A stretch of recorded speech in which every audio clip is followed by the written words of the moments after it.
The wizard studies में आप सभी लोगों का एक बार फिर से स्वागत है। आज हम आपके लिए लेकर आए हैं जे.आर.डी. टाटा और रतन टाटा के जीवन की सारी बातें तथ्यों के साथ। इसमें हम आपके लिए डेट वाइज सारी चीजें एक नोट्स के तौर पर भी आपके बीच आपको उपलब्ध करा रहे हैं, ताकि ये किसी भी एग्जाम के लिए भी काफी महत्वपूर्ण पर्सनालिटी हैं। इससे संबंधित आपको प्री में भी, मेंस में भी, किसी में भी कुछ भी तथ्य पूछे जा सकते हैं। तो आइए देखते हैं।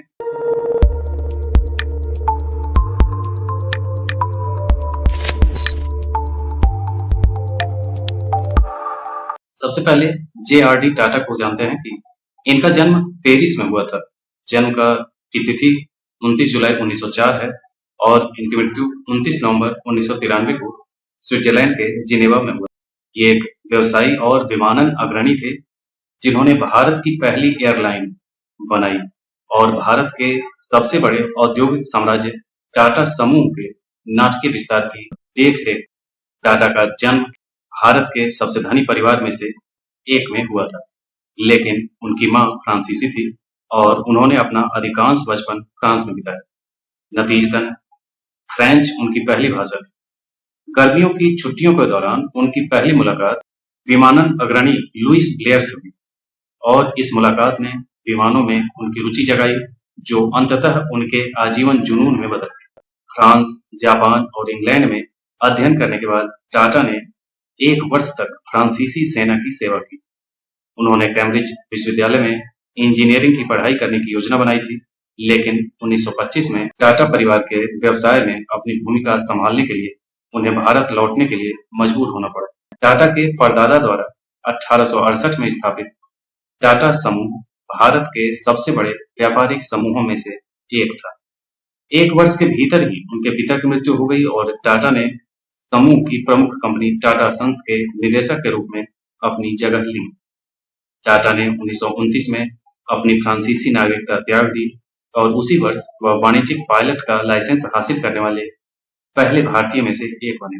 1932 में टाटा ने टाटा एयर मेल की स्थापना की, जो कराची, अहमदाबाद, बॉम्बे यानी आज मुंबई कहते हैं उसको, और मद्रास जो अब चेन्नई है, इसे जोड़ने वाली एक कुरियर सेवा थी। 1938 में जब टाटा ने टाटा समूह के अध्यक्ष के रूप में कार्यभार संभाला, तो वे 34 वर्ष की आयु में टाटा सन्स बोर्ड के सबसे कम उम्र के सदस्य थे। उन्होंने अपनी एयरमेल सेवा का नाम बदलकर टाटा एयरलाइंस कर दिया, जिससे वह भारत की पहली घरेलू वाहक बन गई और 1946 में उन्होंने तेजी से बढ़ती कंपनी का नाम बदलकर एयर इंडिया कर दिया। जब 1953 में एयर इंडिया का राष्ट्रीयकरण किया गया, तो टाटा को अध्यक्ष के रूप में बरकरार रखा गया। यह पद उन्होंने 1978 तक संभाला। 1991 में उन्होंने 87 वर्ष की आयु में टाटा सन्स से इस्तीफा दिया। टाटा समूह साम्राज्य में शामिल 80 से अधिक कंपनियां सालाना लगभग $4 बिलियन कमाती थी। उनके मार्गदर्शन में भारत में वैज्ञानिक, चिकित्सा और कलात्मक प्रयासों को बढ़ावा देने के लिए कई संस्थान स्थापित किए गए। इनमें Tata Institute of Fundamental Research, Tata Memorial Hospital, Tata Institute of Social Sciences, National Institute of Advanced Sciences और National Centre for the Performing Arts शामिल हैं।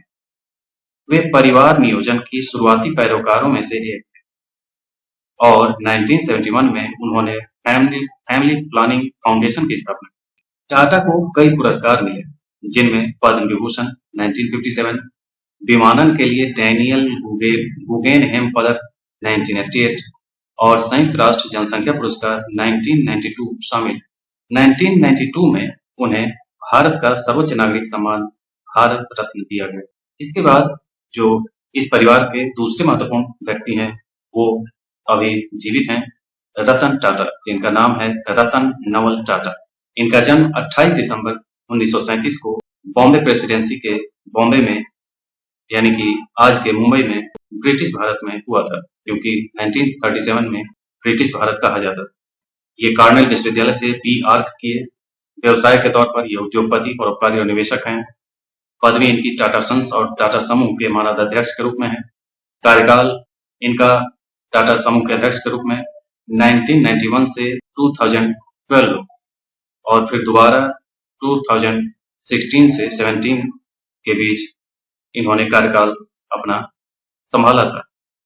इनके पूर्ववर्ती जे.आर.डी. टाटा थे, इनके उत्तराधिकारी साइरस मिस्त्री थे, जो 2012 से 16 के बीच टाटा समूह को संभाले, लेकिन किन्हीं कारणों से फिर से रतन टाटा को कार्यभार संभालना पड़ा और इसके बाद वर्तमान में नटराजन चंद्रशेखरन 2017 से टाटा समूह के अध्यक्ष बने हुए हैं। इनके पुरस्कारों में 2021 में असम वैभव, पद्म विभूषण 2008, महाराष्ट्र भूषण 2006, पद्म भूषण 2000 ये सब पुरस्कार शामिल हैं।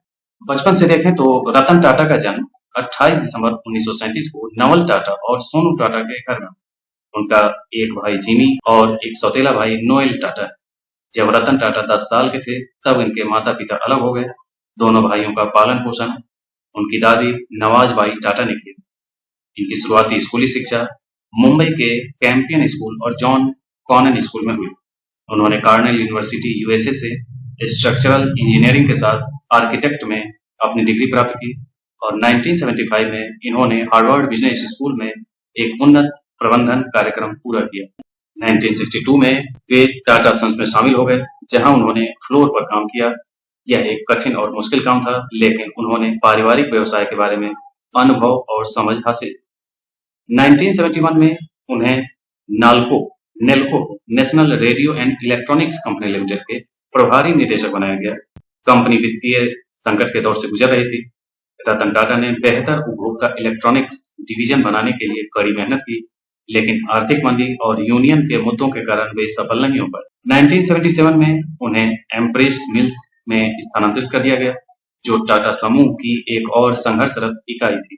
उन्होंने मिल के पुनरुद्धार के लिए एक योजना बनाई, लेकिन कंपनी के अन्य अधिकारियों ने इसे अस्वीकार कर दिया और मिल को बंद कर दिया। टाटा को फिर से टाटा इंडस्ट्रीज में स्थानांतरित कर दिया गया।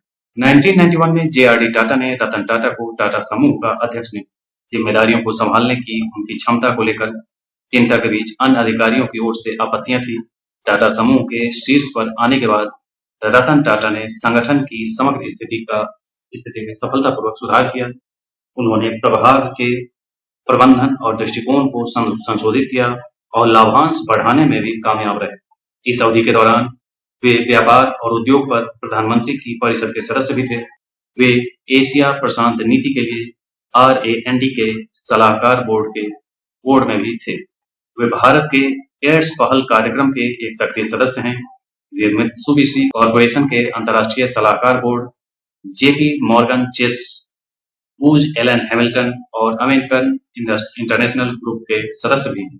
दिसंबर 2012 में अपने 75वें जन्मदिन पर रतन टाटा ने टाटा समूह के अध्यक्ष पद से इस्तीफा दे दिया। शापूरजी पल्लोनजी समूह के प्रबंध निदेशक, साइरस मिस्त्री टाटा समूह के नए अध्यक्ष बने। उन्होंने अक्टूबर 2016 से फरवरी 2017 तक एक अंतरिम अध्यक्ष के रूप में भी कार्य किया। फिर सेवानिवृत्ति के बाद भी वे पीछे नहीं हटे, क्योंकि वे अभी भी नए आशाजनक व्यवसायिक उपक्रमों में सक्रिय रूप से निवेश करते हैं।